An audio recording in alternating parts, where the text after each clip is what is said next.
Deddy Mulyadi kena semprot Hotman Paris usai ditolak jadi saksi di sidang PK Saka Tatal.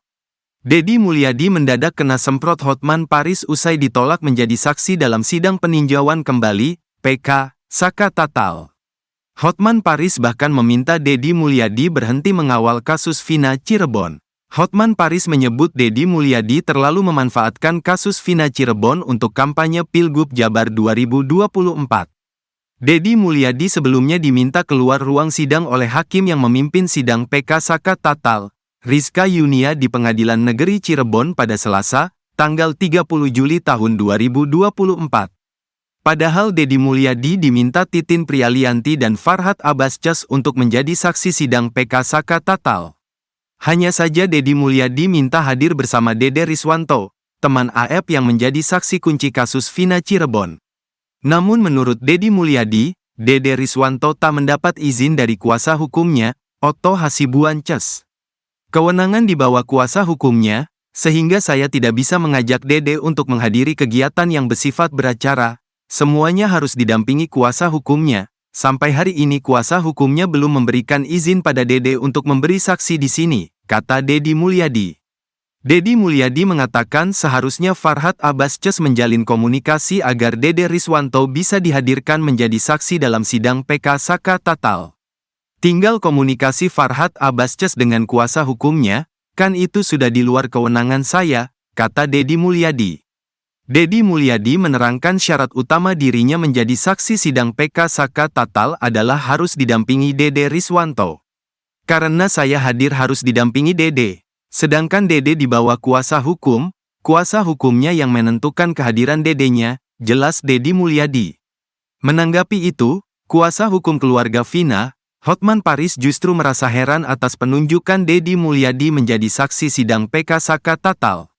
Hotman Paris bahkan menyemprot Deddy Mulyadi agar tidak memanfaatkan kasus Vina untuk ajang kampanye Pilgub Jabar 2024. Aku juga bingung itu orang. Kok ngapain dia maju ke Persitnagan, dia kan bukan saksi. Sudah cukuplah kan sudah populer, mudah-mudahan cepat terpilih. Sudah cukuplah kampanyenya, sudah cukuplah, sudah selesailah itu, jangan terus berlanjut terus, kata Hotman Paris. Hotman Paris menekankan bahwa Deddy Mulyadi tidak memenuhi syarat sebagai saksi, Anda tidak memenuhi syarat sebagai saksi kok. Anda masih kalah populer sama gua ya, kata Hotman Paris. Perlu diingat syarat menjadi saksi diantaranya harus merasakan, mengalami dan mengetahui. Hotman Paris justru menilai Dede Riswanto dan kuasa hukumnya mengambil keputusan tepat tak datang ke sidang PK Saka Tatal. Dede pasti pintar, kuasa hukumnya juga pintar, kata Hotman Paris. Menurut Hotman Paris, jika datang ke sidang PK Saka Tatal dan mengakui telah memberi kesaksian palsu di kasus Vina Cirebon, Dede Riswanto bisa saja langsung ditahan. Sampai datang ke pengadilan di perkara PK ini menyatakan bahwa dulu dia memberikan kesaksian palsu, bisa dipenjara karena sumpah palsu. Mungkin itu dia sudah sadar makanya dia tidak datang, kata Hotman Paris. Mantan Kabareskrim Komjen Pol Purnawirawan Susno Duadji meyakini jika Vina dan Eki tewas karena kecelakaan, bukan dibunuh. Ia pun menertawakan purnawirawan polisi yang meyakini kalau Vina dan Eki tewas karena dibunuh. Bahkan Susno Duadji menantang purnawirawan itu apakah berani taruhan dengannya. Sebab diyakini Susno, kasus Vina dan Eki adalah kecelakaan, bukan pembunuhan. Di mana, kasus kecelakaan itu berada di wilayah hukum Polres Cirebon bukan Polres Cirebon Kota. Susno Duadji pun akan memberikan uang hingga 15 juta rupiah jika ada yang bisa membuktikan bahwa itu adalah kasus pembunuhan. Menurutnya, hal itu harus dibuktikan dengan scientific crime investigation. Kemudian host Doni De Keiser, menyinggung soal adanya pensiunan Polri yang yakin bahwa kasus Vina adalah pembunuhan. Susno Duadji pun tertawa mendengar itu, dan langsung memberikan tantangan. Namun menurut Doni, purnawirawan itu kini sudah tidak muncul lagi di publik. Tidak diketahui siapa purnawirawan Polri tersebut.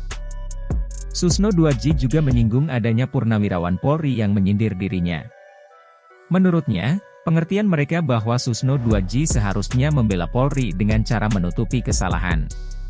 Untuk itu, Susno Duadji melindungi Polri dengan cara tidak menutupi kesalahan supaya polisi Susno tidak mau jika harus membenarkan kesalahan yang dilakukan oleh polisi. Sementara itu, ada 2 purnawirawan polisi lain yang diwawancara oleh Nusantara TV terkait kasus Vina. Mereka adalah penasihat ahli Kapolri Irjen Pol Purnawirawan Arianto Sutadi dan mantan Wakapolri Komjen Pol Purnawirawan O.E. Groseno. Keduanya sama-sama mempercayai kalau Vina dan Eki tewas karena dibunuh. Bahkan jika PK Saka Tatal diterima, menurut dia, penyidik harus tetap mencari pembunuh yang sebenarnya. Bahkan ia masih meyakini kalau Vina dan Eki tewas karena dibunuh, bukan kecelakaan.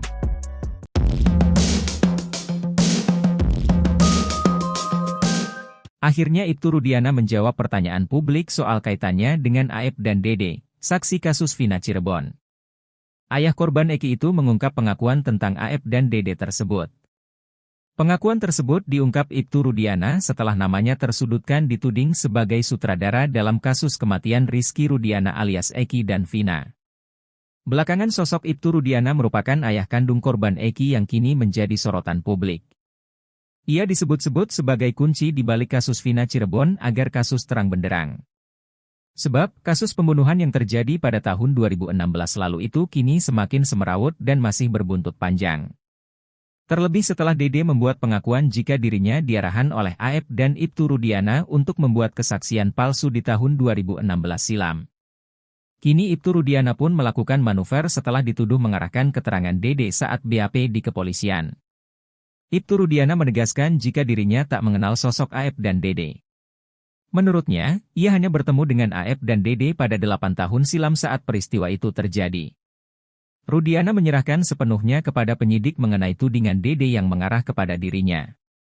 Tak hanya itu, Rudiana juga membantah telah melakukan penganiayaan terhadap para terpidana setelah ditangkap di depan SMPN 11 Cirebon. Rudiana mengakui terganggu dengan pemberitaan yang menyudutkan dirinya saat ini. Apalagi, kata Rudiana, dirinya telah berduka kehilangan Eki pada 8 tahun silam. Menurut Rudiana, kabar yang paling mengganggu dirinya yakni isu dirinya merupakan bagian pembuat skenario dalam kasus Vina Cirebon sehingga para kuli bangunan dijebloskan dalam penjara. Di sisi lain pria yang juga menjabat sebagai Kapolsek Kapetakan Cirebon ini menegaskan jika selama ini dirinya tidak menghilang. Namun, ia mengaku harus mematuhi kode etik sebagai seorang anggota kepolisian. Menurutnya, selama ini ia pun masih aktif sebagai seorang Kapolsek Kapetakan. Ditanya kembali soal kegiatannya selama ini yang masih aktif bekerja, Ibtu Rudiana kembali menegaskan kalau isu soal dirinya yang sengaja menghilang itu tidak benar. Pengacara Peggy Setiawan, Tony RM kini mengungkit jasanya terhadap kliennya. Tony RM dituding membatasi Peggy Setiawan untuk berbicara dalam sebuah podcast. Rupanya Tony punya alasan mengapa harus selalu mendampingi Peggy saat melakukan wawancara. Menurut Tony, Peggy Setiawan masih belum lancar berbicara dan cenderung terburu-buru. Ia bahkan menyinggung jasanya saat berhasil melawan serangan Rasman Arif Nasution terhadap Peggy beberapa waktu lalu. Tony menilai bahwa Rasman terlalu mencecar kliennya hanya karena perihal tato. Tony juga menyebut bahwa Peggy Setiawan juga masih sulit menjelaskan apa yang ia alami. Hal ini pernah terjadi saat Peggy mengaku kenal dengan 8 terpidana lain selain Sudirman. Padahal menurut Tony, maksud Peggy Setiawan yakni mengetahui namanya dan pernah bertemu. Apalagi sebelumnya Peggy juga sempat mengaku tidak kenal selain Sudirman. Tony mengatakan perkataan Peggy Setiawan tidak konsisten hanya antisipasi. Itu juga yang menjadi pertimbangan para penasihat hukum untuk mendampingi Peggy Setiawan meski telah bebas dari penjara.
Ibtu Rudiana kini dihadapkan dengan kabar dirinya intervensi di kasus Vina Cirebon. Ayah Eki itu dituding membuat skenario palsu di kasus Vina. Namun, ia sudah tampil dan membantah kabar tersebut. Belakangan ex-jenderal bintang 3 hingga kuasa hukum Elza Syarif bicara soal kemungkinan intervensi Ibtu Rudiana. Mereka membela Ibtu Rudiana, pangkat Ibtu Rudiana saat peristiwa pembunuhan terjadi masih rendah, sehingga mustahil bisa ikut intervensi. Meski dibela, ada juga jenderal bintang 3 lainnya yang menantang Ibtu Rudiana. Sesepuh Polri ini minta Ibtu Rudiana menunjukkan bukti jika memang dirinya tidak terlibat dan cawe-cawe di kasus Vina. Mantan Kepala Badan Reserse Kriminal atau Kabareskrim Polri, Komjen Pol Purnawirawan Ito Sumardi turut berkomentar soal Ibtu Rudiana. Ito mempertanyakan kemungkinan Ibtu Rudiana yang pada 2016 silam menjabat sebagai kanit narkoba di Polres Cirebon, Jawa Barat melakukan intervensi di kasus Vina. Menurutnya proses hukum kasus Vina sudah dilakukan sesuai dengan prosedur. Mulai dari penetapan pasal 340 KUHP tentang pembunuhan berencana terhadap 8 pelaku hingga proses berita acara pemeriksaan atau BAP. Dari proses itu lantas mempertanyakan celah Ibtu Rudiana melakukan intervensi di kasus Vina. Padahal menurutnya, kasus itu hanya 3 hari ditangani Polres Cirebon. Setelahnya kasus diambil alih oleh Polda Jawa Barat. Hal ini untuk menghindari konflik kepentingan karena Ibtu Rudiana merupakan ayah Eki, korban yang juga tewas di kasus Vina. Oleh karena itu menegaskan bahwa perkara harus dibuktikan dalam persidangan.